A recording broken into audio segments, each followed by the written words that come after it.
Hi, my name is Nasra, and this is my presentation on Dr. Taylor Medwig-Kinney for Foundations of Biology Fall 2025. Some background on Kinney is that she earned her education entirely at Stony Brook University, where she double majored in biology and health sciences, focusing on developmental genetics and public health and community health education. This makes her extremely specialized.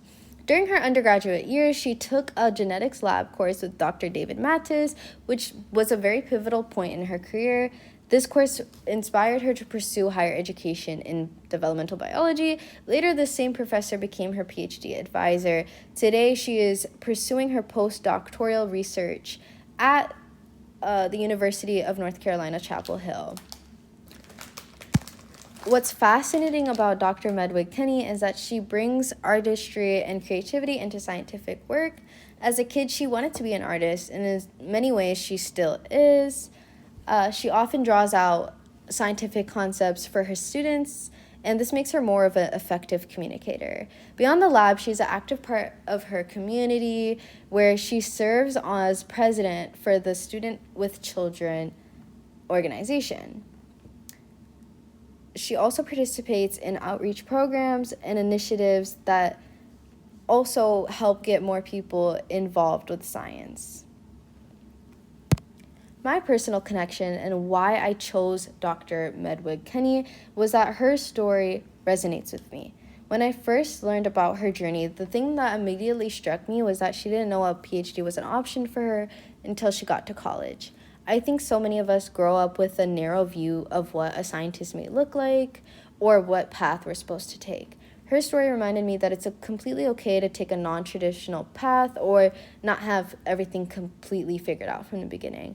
Also, as a woman who is interested in pursuing higher education in STEM, I feel like her story is very inspiring because after having her son during her doctoral studies, she went on to receive a National Institute of Health F31 fellowship just 7 weeks after returning from maternity leave. So she's proof of anyone can do this.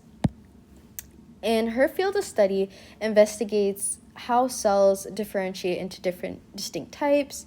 She studies gene regulation and expression.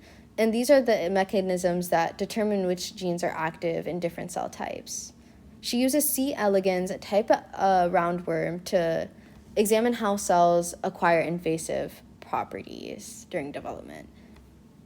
In some of her recent work, Dr. Medwig-Kinney demonstrated that the NHR67 transcription factor controls whether C. elegans gonad cells become invasive or remain proliferative. In panel A, it shows 3 different outcomes. In the top row, it's a control, which shows a normal gonad with properly specified AC and VU cells. The AC markers are bright and clear. Everything looks normal as expected, which is in about 30 of the 30 animals. In the middle row, the full AC conversion, some cells develop multiple bright AC lights where the VU cells should exist, and the VU cells completely converted into AC. And this happens in about 17% of animals, 5 of the 30. And then in the bottom row, some cells express both and are stuck in between the two identities.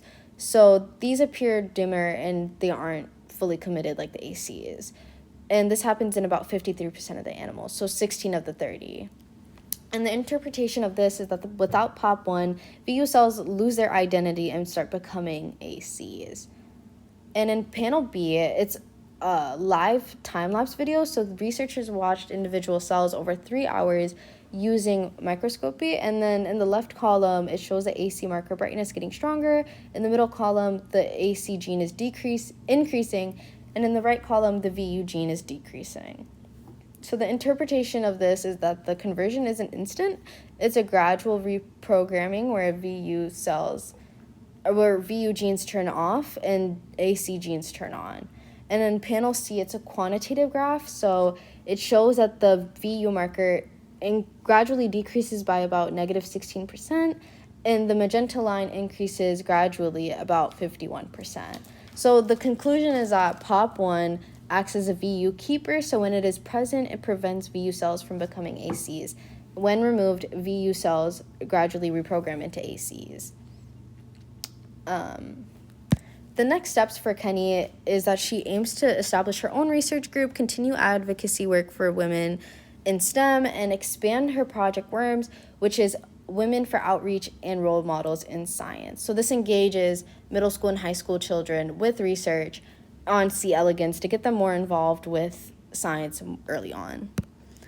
In summary, Dr. Medwig-Kinney's story shows us there's no single right way or traditional way to becoming a scientist. She discovered her passion for developmental biology along the way. She balanced the challenges of life while still doing her doctoral work and receiving top-tier recognition.